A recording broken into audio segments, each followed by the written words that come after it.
Greetings, my name is Sandy Naranjo, and I'm the California Organizing Manager for Mothers Out Front. Mothers Out Front is a climate justice organization founded by a handful of mothers in Boston in 2013. Mothers Out Front has grown into a nationwide movement with mothers from all walks of life coming together to stop the climate crisis and to create bold climate policy to protect their children and future generations. In this podcast, you will hear from the co-founders of the Mothers Out Front team in San Diego.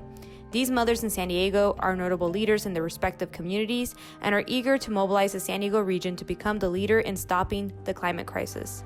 The co-founders will be interviewed in this order. First is Janice Reynoso, second is Jacqueline Reynoso Marquez, and last but not least is Veronica Gohlke.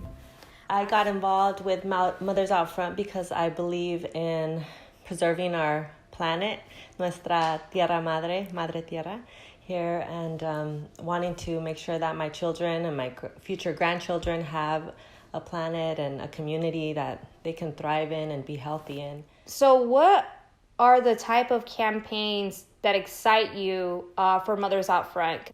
I want to support the update to the Climate Action Plan for National City. I also want policy to change in National City regarding green space, access to green space, and food justice with cultural responsiveness. Can you tell me what are the issues in regards to climate change in National City? Like, what is going on in our city? We're surrounded by a multitude of freeways, which then impacts the air quality in our communities, the greenhouse emissions. We also have to drive, a long distance to buy any food that's of quality or that's healthy for us. And there's, it's park poor, so that we don't always have access to the different green spaces in our different areas.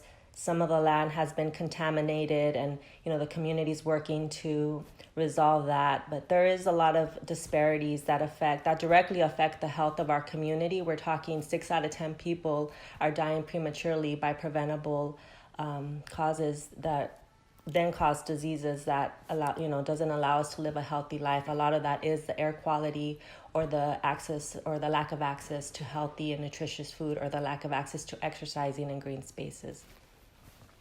That's awesome. I think most people wouldn't connect all the issues you just said, because most people would just see them as like, here's a public health issue, here's like the environmental issue. Mm-hmm. But the very fact that you've beautifully connected how the negative impacts of the environment and the climate change impacts happening in the community, impacts the public health, and your work in National City, you've seen that.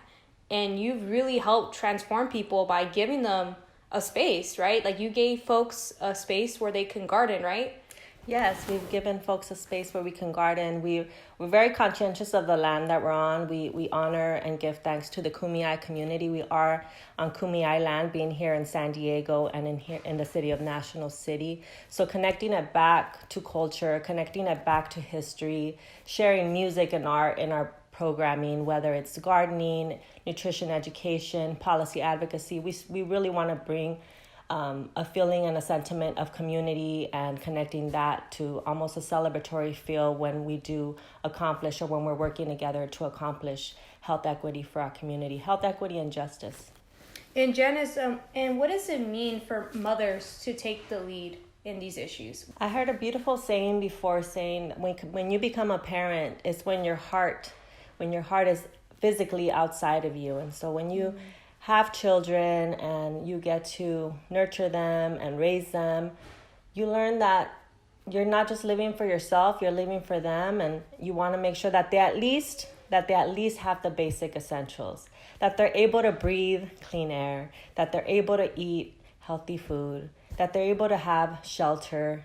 Sometimes in our communities we're dealing with displacement. So these basic fundamentals, this basic foundation of being able to provide for your children, is something that you might not get to experience unless you're a parent. And so you want to be able to at least give them that. And there's so much more that we have a responsibility for as parents, but at least to give them the basics so that they have an opportunity to live and to choose the way they live their life, And so, I mean, I encourage everyone else who's not a parent to understand or to put themselves in that place of, or maybe what they would have wanted growing up. And if they had an opportunity to breathe clean air, maybe they'd hope it for somebody else. But as a parent, you definitely think about that, or you live that every day.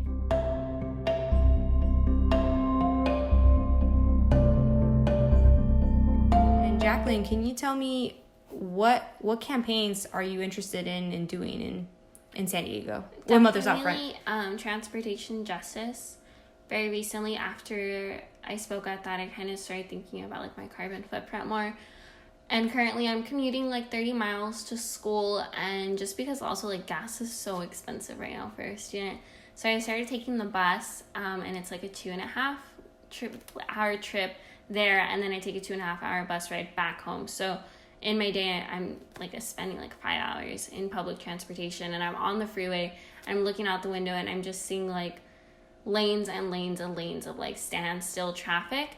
And a lot of it has to do with like our industry wasn't built for people to carpool. It wasn't built for people to take public transportation, because that's not a lucrative business. If we all say like, hey, if 5 of us are going to work from the same place, like what if we just take the same car? Like fossil fuel and the extraction of like fossil fuel would not be as successful today if that was people's values, if people had valued like their environment more than they valued like, I guess, their car privacy. Like, I don't know, some people like driving by themselves, which I get too, but It's a very class thing, right? Yeah, and it's totally class too. Like, why are you carpooling? Can you not afford to put gas? Like, and even that of itself is like very classist, because it's like we should be able to say like we're not being able to meet these demands of gasoline prices.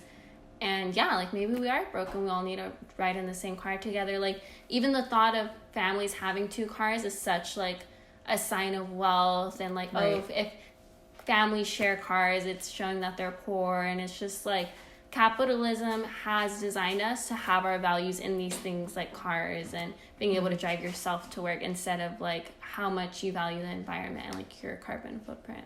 Yeah, exactly. And like that's and in San Diego, our transportation agency, which is SANDAG, has failed our region in trying to achieve these things, which is why if you look at the greenhouse gas emissions in just National City, where Jacqueline lives, 60% of greenhouse gas emissions comes from transportation, which doesn't surprise Jacqueline and I, because it's freeway, it's freeway galore in National City. So so that's awesome. So what other campaigns are you interested in doing in San Diego for Mothers Out Front? Something that really interests me is the electric school bus. I think that is an amazing idea, and there really needs to be emphasis on who's getting this school bus. So if I can just imagine like what it would mean to these children who are coming from these low income environments, who are like being exposed to all of these like fossil fuel outputs, to like be able to sit inside of an electric school bus and like be a part of the change, like that in and of itself like just really shows that we're being seen and we're being heard, and that our lives like do matter, because policy has showed us that like poor people of color who grow up like in the industrial side of cities, and it's not just San Diego, and this is reflected in cities like across America, where it's like where the industrial side is, that's like where the poor folks are, and like those are where all the health complications. So like it would be very like a very big counter move to put like electric school buses in our communities and in our schools, because then we're gonna have charging stations for these things. And it's like we see it, you don't see charging stations for Teslas in the hood. You don't see charging stations for electric vehicles at like your local neighborhood like Foodland. They're all in La Jolla and like North County. Right. I don't even think I've ever seen an electric charging station in National City. So if we bring that in, it's just like a whole movement. It just gets the ball rolling. The first step of like solving a problem is figuring out that there is a problem, and it's impacting motherhood, it's impacting childhood, it's impacting the whole like family dynamic relationship that we all have. Yes, and that's where I am so inspired to have someone like you involved in the organization, because we need folks like you. We need folks like you to come to public hearings like the one where you spoke against Trump's proposal. we need folks like you to come to the National City Council to talk about climate change and climate justice, because we need to stop with the disassociation, and we need to talk about the reality, what's happening, and how those impacts are literally killing us, how our neighborhoods are killing us, and how we want to make change, and so we can live a decent life. Absolutely. So I want to thank you for your time, thank you for your commitment to the movement, and can't wait to achieve that with you. Me too. Thank you. And Veronica, where do you live? I live here in National City.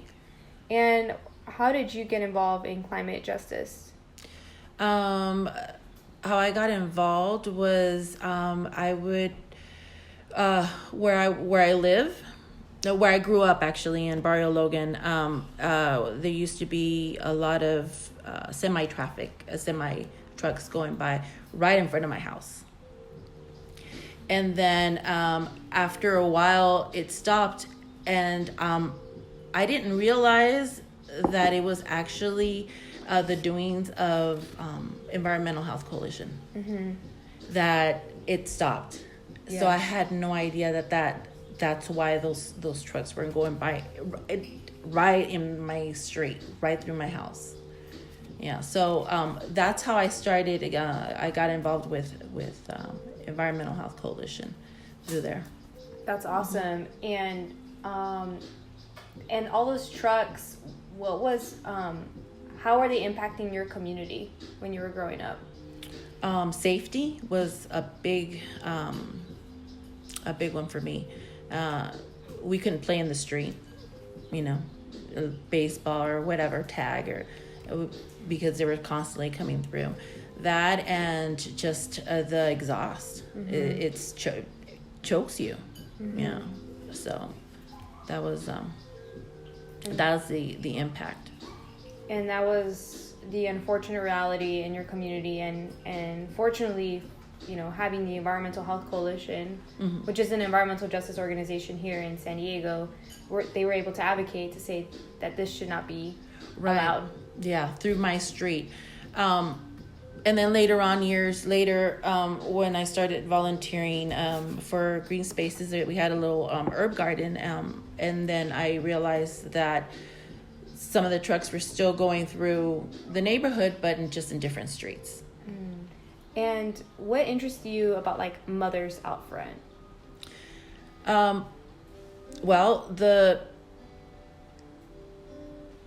When you come across all these things like polluters and being a mother, just changed the whole game for me, because now it's my daughters, and at school the percentage of kids that have asthma is so high, it's ridiculous. These children are missing out of school, and it's all correlated with the industries, all these big polluters here in National City and in Barrio Logan, and so it's not just my kids that I'm fighting for, but it's all the kids.